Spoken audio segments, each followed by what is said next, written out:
All right. Welcome to Chapter 6, a reading of the book E-Myth Enterprise by Michael E. Gerber. The third category of preference, the functional ideal. I've noticed that people who have never worked with steel have trouble seeing this, that the motorcycle is primarily a mental phenomenon. Robert M. Pirsig. That a company looks great and feels great is still insufficient for a company to act great. For a company to act great, it must think in a significantly different way about what it does and how it does it than most companies are prepared to do. That is because most companies are people-oriented rather than process-oriented. People-oriented companies focus on attention on who is doing their work. Process-oriented companies focus their attention on whether the right work is being done. And more importantly, if the right work is being done, how is it being done? People-oriented companies depend on good people to produce results, where good people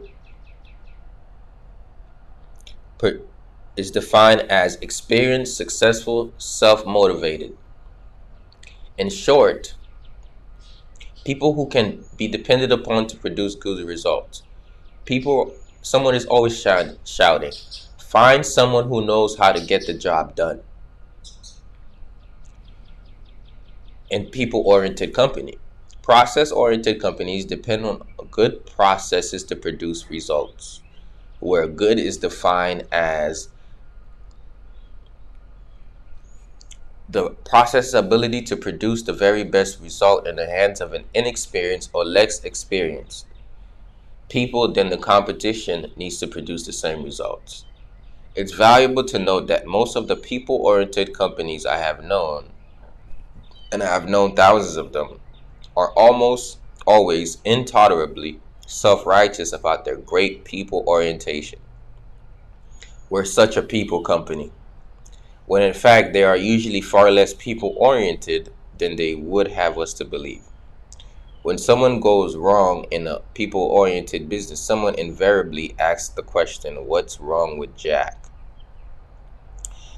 It's a sine qua non that in people-oriented companies, somebody's always letting the company down.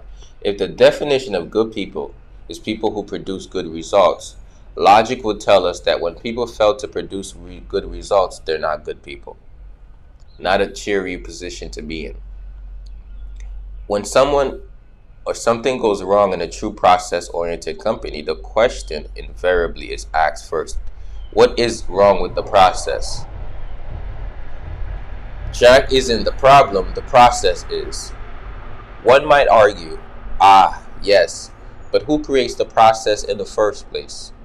But good people. And I would respond, people using a process. And a people-oriented company strategy is always almost different than a process-oriented company strategy. A people-oriented company first looks for the best person for the job. Somebody who already knows how to do it, has done it very successfully in the past, and is self-motivated to do it. Should such a person be found, the people-oriented company will most often provide the new person with an orientation, a generalized review of housekeeping principles. This is where you get the grease. This is where you get the pencils. This is where you can buy some coffee. This is Fred. This is Jocko.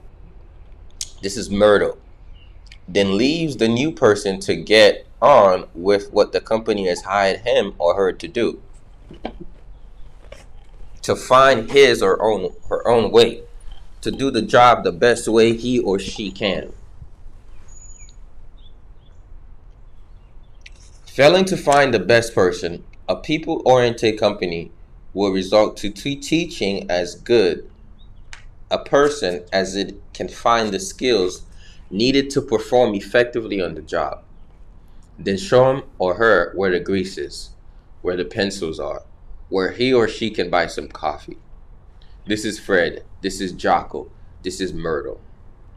And finally, give the new person the room to decide how he or she prefers to do the job. Skills must be differentiated here from the process, and that skills, as they are commonly thought in people-oriented companies, are those basic abilities used by all companies of the same category. For example, all auto repair shops and all auto clipping shops or all insurance companies to get the job done in an undifferentiated way. Process-oriented companies, in contrast, design processes that are unique to their company as to get the job done in a way that preferentially differentiates that company from its competitors. Faster, smoother, less expensive with a unique flourish. Process-oriented companies know that the discovery of a better way to do something is significantly more empowering than finding a better person to do it. Process-oriented companies know that you can always lose the better person.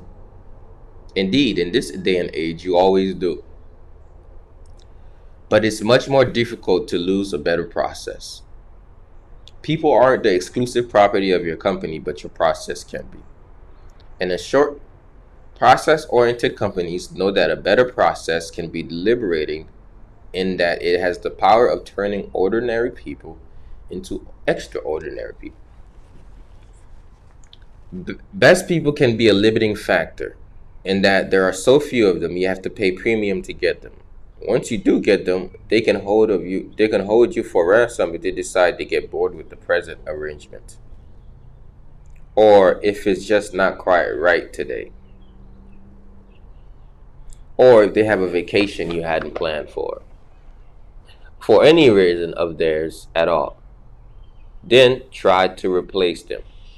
Now, if I know that if you would what would be categorized on the job as best person, this whole concept may offend you. And I apologize for the offense. But the good news is that a great process in the hands of a great person is a wonder to behold. Witness Hamlet and Lawrence Oliver. Witness Beethoven's Fifth Symphony and Leon and Bernstein. Witness Eric Clapton and a well-tuned guitar. Witness Brett Favre or Tom Brady or Peyton Manning and a football. Witness a star at anything and you will understand what I mean. Every great person uses a great process. The question here is, who owns the process? For a process to be liberating, it must liberate everyone. The employees, the customers, the suppliers, and the lenders. Such process-oriented companies as Supercut, Lens Crafters, Pizza Hut, Subway, and of course McDonald's and Walt Disney, Apple and FedEx, and many, many more, all produce liberating results for their employees, their customers, their suppliers, and their lenders. The process assures all of them a measure of predictability that few businesses produce for anyone. Let anyone for all four. Supercuts possesses a process for cutting hair that enables a beginner to produce a professional result in a short order at half the price a professional must charge. FedEx possesses a process that virtually guarantees satisfied customers with its amazing record of reliability and its willingness to make that delivery, no matter what. All differentiate themselves not by the people who work for them, but by the process through which these people produce a predictable result each and every time. And because they possess a process that works, their people are perceived to work better than most. Think about it this way. There is a way to do everything. And if that is true, there must be a way to do everything. And if that is true, there must be a better way to do everything. If that is true, there must be a best way to do everything. Not the only way, mind you. Not absolutely and for ever the best way. Let me just turn that off. It's distracting.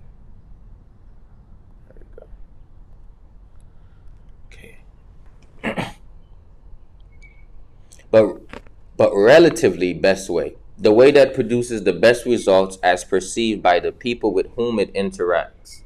The way that performs in best in relationship to all other options available at this time and for a foreseeable future. That is what a process-oriented companies are all about. Discovering the best way. But where they start is not with how they do it, but the question is, what is the best thing to do? And the question is, what is the best thing to do can only be answered by understanding what people want most.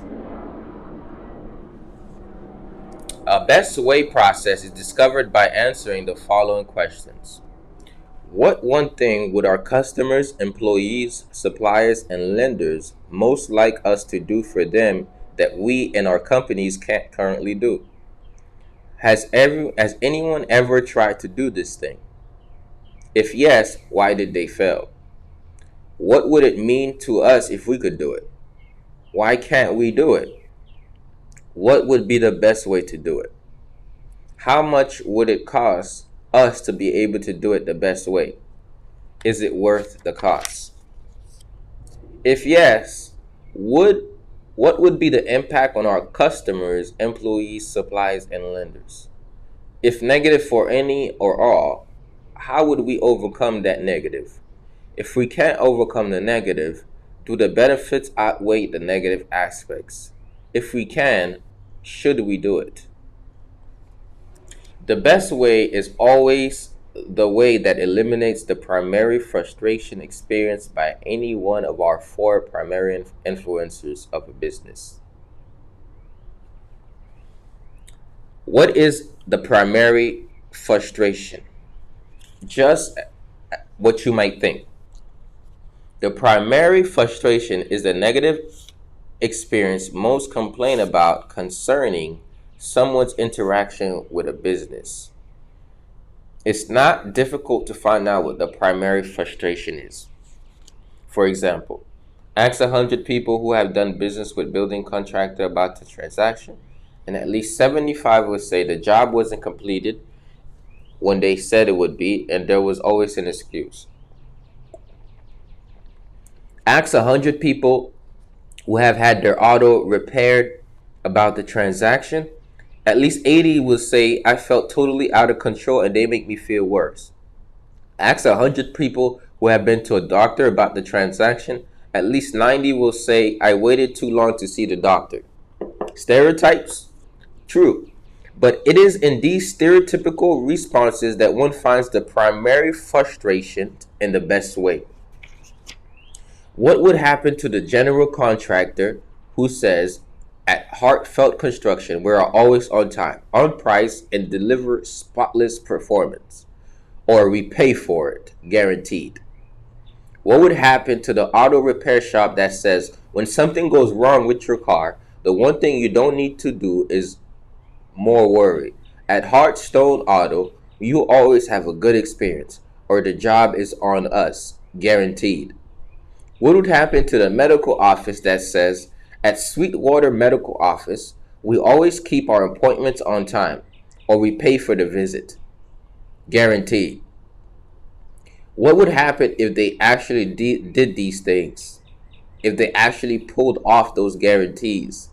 If they eliminated, once and for all, the primary frustration normally experienced by most people who interact with their kinds of business day after day? If they were to set their attention on it until their businesses became masters at performing the impossible, wouldn't it make a difference to the people who buy from them, the people who work for them, the people who sell to them, and the people who lend to them? Wouldn't that have a positive impact on everyone involved?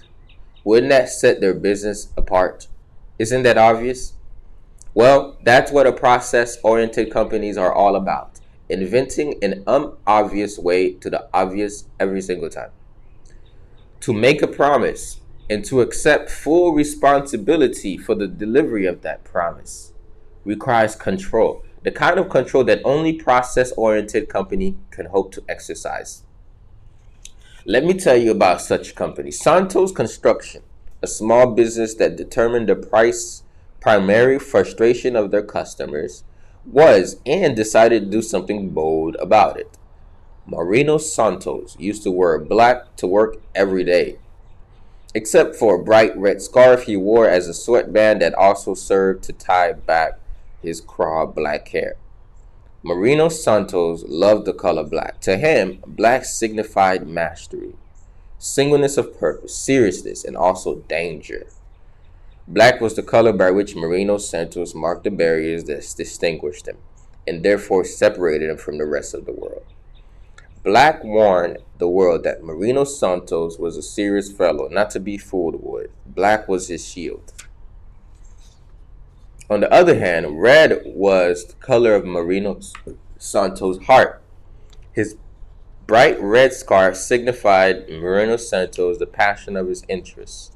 It was hot, restless flame at the center of his life, the intense fire that burned inside him, inside the black container, the cold shield of his distance.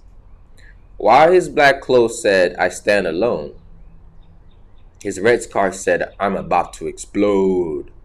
And explode he did every day at work. It was in the nature of the work he did. Marino Santos was what is called in the construction trade a framer.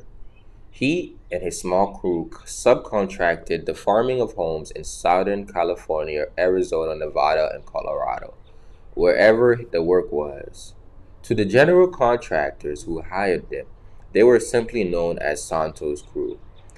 Inside the small company, however, more like a small band of men than actual business, they thought of themselves as Los Apasionados Sin Igual, the only ones. Everyone in the trade knew Santos Crew. Among their peers, Marino Santos and his band were the stuff of folklore. It was not only that they were the best at what they did, and there was no doubt in anyone's mind that they were, but there was the mystique, the mashmismo that accompanied them everywhere they went. Like the stars they were, Santos' crew remained aloof. At breaks, they would gather together, seated in a small, tight circle on a concrete slab, facing each other while they drank their coffee quietly, ate their burritos, and whispered among themselves. Star talk. No one knew about what. But when Marino Santos and his crew went to work, there was nothing quiet about them at all. Their framing hammers fairly flew. Walls went up in record time. First house, then another, emerging through miraculously from the concrete slabs. You could literally watch the houses grow. They went up so fast. Marino Santos in the middle of it all, his muscular arm with his shining blue steel hammer as if growing out of his hand, wailing away at the wood. Twak, twak, twak. His strong, melodic voice leading the songs, calling out names, swearing at the sky. And they did it to music. For Marino Santos' crew, every day on the job was a performance, a dance, a physical and visual crusade. Los Apasionados Sin Igual, the only ones. It was what they did. It was their signature. It was what they were known for. It was what they lived to do. It was who they are.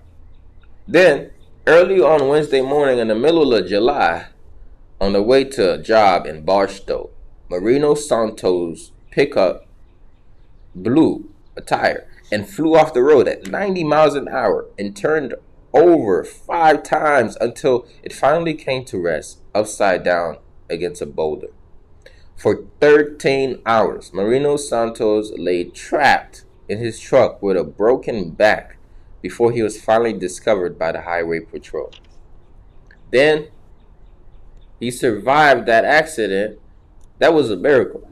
But he was brought out of the framing business for good. What does a framer do when he can't frame anymore, especially when he's a man like Marino Santos?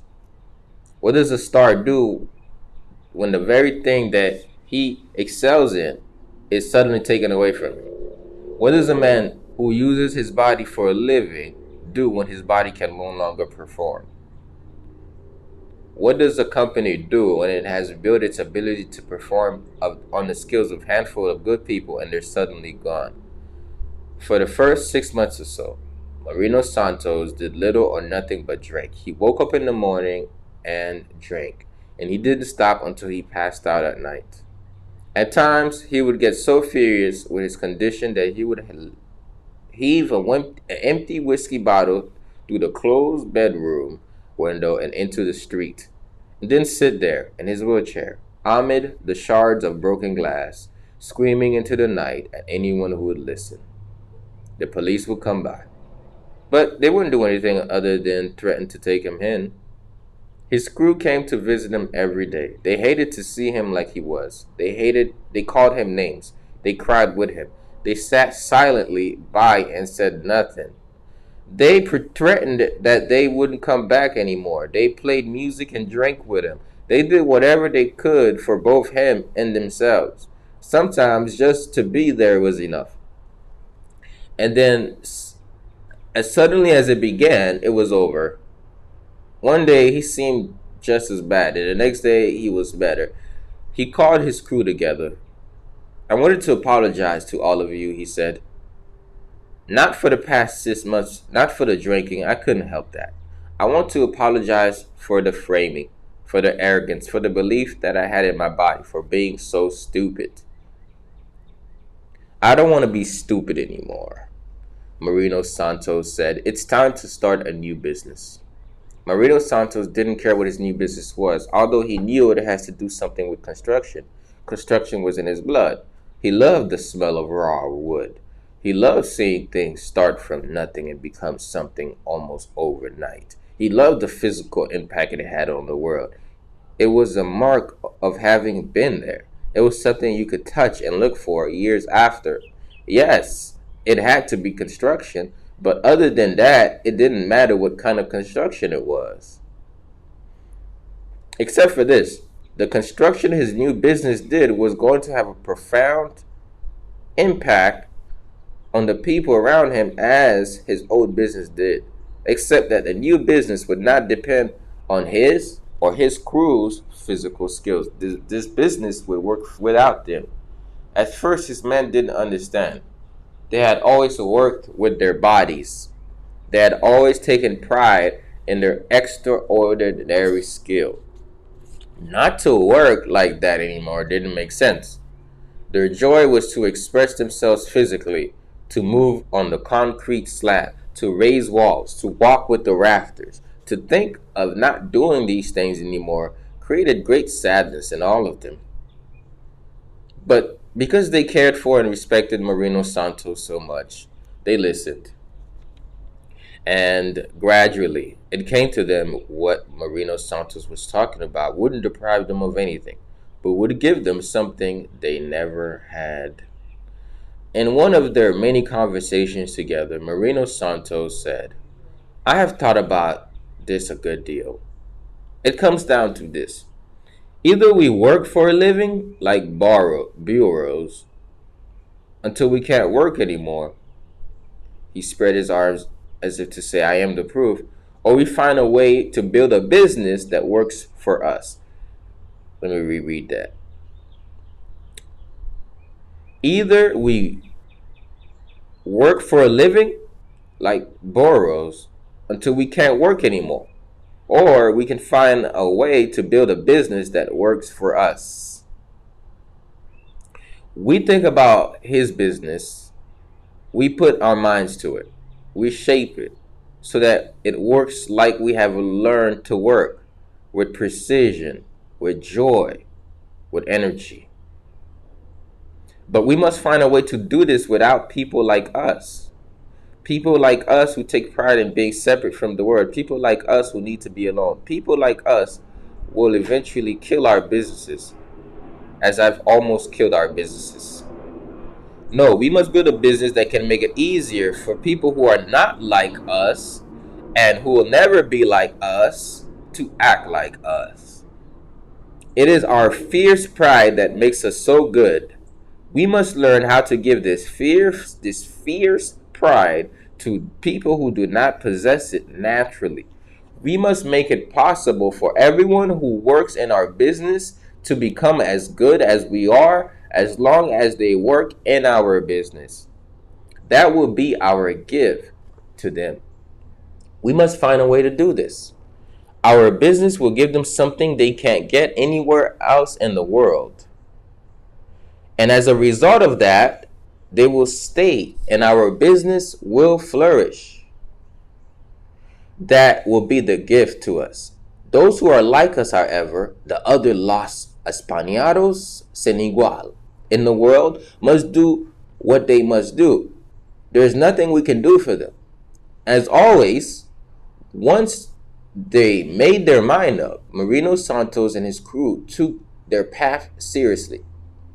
As always, in accordance with Marino's instructions, each man took it as his own personal mission to find work in some segment of the construction industry that was new to him. They segmented the industry into new construction and reconstruction, into commercial and residential. They then broke each segment into parts to find out which segment and which part of that segment was most promising as a business opportunity. Marino Santos told them that time was not important. What was important was certain of their ultimate selection. That it had to be the single segment of the construction industry that could provide them with the greatest opportunity to achieve their objective. It had to be a segment of the industry that had a consistent growth pattern, did not experience sharp up and down swings because of the economy, was relatively compartmentalized, that is, repeated the same tasks much the same way from job to job, wasn't capital intensive to either start or maintain, and could be operated independently of other contractors. That is, could secure, start, and complete a contract without having to depend on subcontractors or general contractors to do parts of their job. Marino Santos' kitchen served as their operations center. Every night after work, the men reported to their findings over a cold beer. There were heated arguments. Each man came up to conclusions that others refuted. But gradually, as the men became smarter about their mission, more intelligent about their conclusion, and more eloquent in the positions each took, their arguments became less heated, though not less intense. Marino's Santos' strategy was simple. As one industry segment after another was excluded as an option, the men who were employed in those segments would leave them to find work in the remaining segments, until finally they would all be working in the same industry segment, the segment of choice, but for competing contractors. And that's exactly what happened. After 2.5 years of dedicated work, research, and planning, Marino Santos and his men found themselves decided. It was a simple, uncomplicated decision when they finally came to it. They would go into the kitchen remodeling business, and they would call it 3-day kitchens. On the face of it, there is something so ordinary about business, something so unimportant, so trivial. For Marino Santos and his men to apply themselves so determinedly, to expend so much effort and time to the ordinary task of deciding what business to go into, to spend all that energy merely to start a kitchen remodeling business, what, when instead they could have done what? What would a man like Marino Santos do? Join the Peace Corps? Graduate from MIT or Stanford? Enter a monastery? Try out for the Olympics? Write a book? What better could any of us do than he? How many people do you know have expended as much effort, intelligence, care, or attention on the selection of a path? How many people do you know would have taken such a passionate interest in every single thing they do?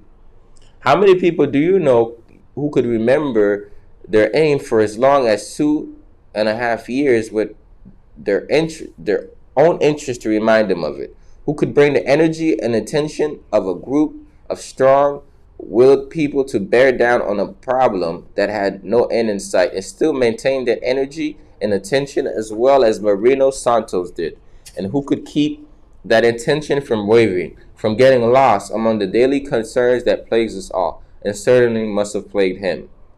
Who do you know who possessed such force of purpose, such impeccable will? What difference does it make what the business is, after all, or that it is a business? These men, these Españados sin igual, could have been climbing the Himalayas, and it wouldn't have added one thing to their journey. In fact, it was at least 2 or more years before Marino Santos and his men completed their first kitchen for pay. They installed hundreds of kitchens for practice. Every conceivable problem was faced, agonized over, dealt with, and overcome. They worked at night and on the weekends in a warehouse Marino Santos rented, and in which they constructed dozens of practice kitchen sites.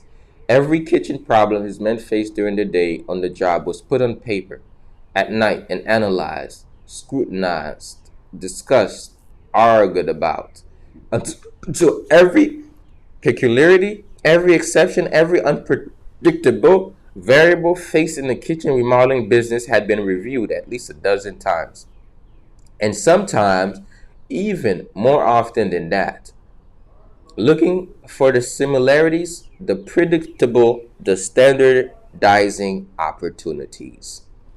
No one, they were sure, had ever spent as much time, trouble, or intelligence to solve problems associated with kitchen modeling. They were determined to get it right. They were going to create a kitchen remodeling system such as the world have never seen. They could produce an absolutely predictable result in the hands of novice workers trained only in their system. And they were going to figure out how to do it, how to completely renovate and remodel any kitchen: walls, windows, floors, cabinets, lighting, plumbing, all within no more than 3 days, guaranteed. And they're going to figure out how to do it at a cost significantly below the competition, at a high quality significantly better than anyone around, and at a profit that would justify it being done at all. The competition, Marino Santos discovered, though he wasn't surprised, was not the problem. There was no competition, not for the company he intended to create. His men reported daily on the waste, inefficiency, lack of skill, disinterest, and lack of management on the jobs they were working. Materials and men rarely showed up on time, and sometimes never. The job site was usually a mess. They were pigs, one of his men reported disdainfully. Where heavy reconstruction was required and surprises were discovered, as often as they were, the job could be delayed for hours, even days, until the almost always absent contractor or his foreman, if he had won, showed up personally to solve the problem. No, as Marino Santos knew only so well, contractors were not fastidious men. Shoddy work was normal. There was no training. Experienced people were either hired out of the hall, off the street, or as subcontractors. The margins were so thin that there was no time or money, nor the people to spend on developing new people. No, other contractors would not determine 3 kitchens' success or failures. He and his men would. They worked like they had never worked before. They were determined to get it right. A kitchen, more than any room in a house, is built to certain predictable standards. Approached randomly, that is, without a database of quantified experience, it might seem that every kitchen presents a unique problem, that everyone is different. This is not the case. Unfortunately, a few small remodeling contractors have ever quantified any of their experience And so, what they find themselves dealing with day in and day out are seemingly uncommon or problematic conditions that always call for uncommon and usually costly reactions. Indeed, what Marino Santos and his crews discovered is that most kitchen work that they monitored over the 2 years of the study was predictably and monot- monotonously at the same time, presenting measurably few variations on a repetitious theme. Therefore, to invent a kitchen remodeling system that could guarantee an installed kitchen in exactly 3 days meant only that Marino Santos and his men had to determine what those variations on the same theme were, created a variety of pre-planned kitchen solutions to address each and every one of them, designed a pre-programmed construction and installation strategy for each kitchen solution, recruit, hire, and then rigorously train a small crew of inexperienced technicians in the construction and installation system, and establish a management system that would assure Marino Santos and his men that their system would be used exactly as planned each and every time. And then practice those processes over and over again until there wasn't a question in anyone's mind that they could be implemented faithfully and impeccably every single time. Marino Santos and his men boiled their mission into 5 essential ingredients: control what is sold, control how it is sold, control how it is planned, control how it is built and installed, control how it is monitored. Those were the 5. The failure of a contract to exercise control over any of these 5 control points, as Marino Santos and his men offered to them, meant the job wouldn't be completed as promised. That would be a problem to 3-day kitchens. They renewed their intention each day. The night following their first paid kitchen installment was a special night for Marino Santos and his men. If it had gone off without a hitch, but they had known it would turn out that way long before the job began. They had planned it that way, and they had practiced their process diligently. Nothing was taken for granted. Their customer was astonished. Not only was the job done exactly as promised, but the men who did it were astonishingly clean, well organized, and fastidious in their compartment. Joyful, the customer said, expressing her delight to Marino Santos about not having the job done exactly as promised. Not only having the job done as exactly as promised, but having experienced people who obviously love the work so well. How do you find such good people? She asked. Marino Santos smiled. I wish I knew, he said. All right, so that's the end of chapter 6, the third category of preference. Here's a review. Designing the enterprise, the takeaway points. If you want to listen to the podcast version, go to michaelegerber.com. The third category of preference is the functional ideal. The underlying question always is, what is the best thing to do? That only can be answered by understanding what people want most. The best way process is discovered by answering the following questions. What one thing would our customers, employees, suppliers, and lenders most like us to do for them that we and our competitors can't currently do? Has anyone ever tried to do this thing? If yes, why did they fail? What would it mean to us if we could do it? Why can't we do it? What would be the best way to do it? How much would it cost us to be able to do it the best way? Is it worth the cost? If yes, what would be the impact on our customers, employees, suppliers, and lenders? If negative for any of us at all, how would we overcome the negative?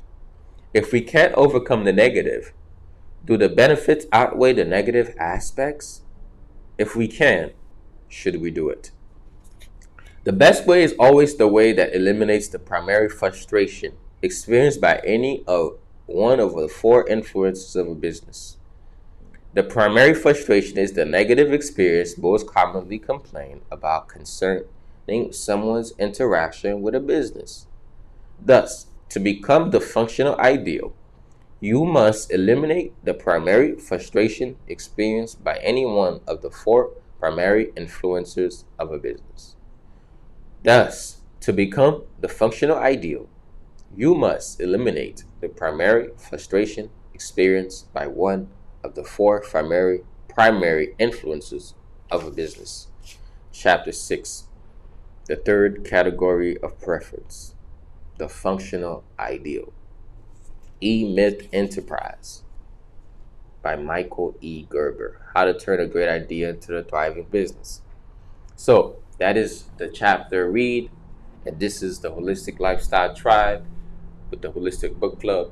If you want to get the full playlist, text book club to 561-510-9605, and you're going to get chapter 1 through chapter 6. And of course, that same playlist will go all the way to the last chapter.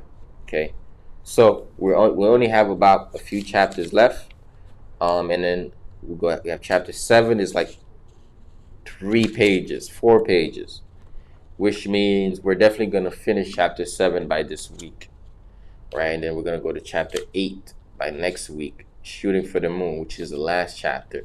So we're gonna finish this book by next week. And then we're going to go to the next book, which is called Think and Grow Rich, which is in complete proportion, complete alignment with what we're reading, with what we're doing, which is Money March. Okay, so our next book is Think and Grow Rich. If you've not purchased that book, go get your copy. However, this is E-Myth Enterprise. Be sure you text Book Club to 561-510-9605 if you want to get access to more of this that I just shared with you. So I appreciate the tribe for tapping in, coming to this book review. And if you just tapped in on YouTube, you stay blessed. You have a blessed rest of your day. And I'll catch you for the next book read or book club review. If you want to get access to this on a consistent basis, part of the Holistic Lifestyle Tribe, also recommend that you join us. Go to holisticlifestyletribe.com so you can get access to the book club and be in the room. Right, get access to the reviews and everything. So, shout out to you. Tap in.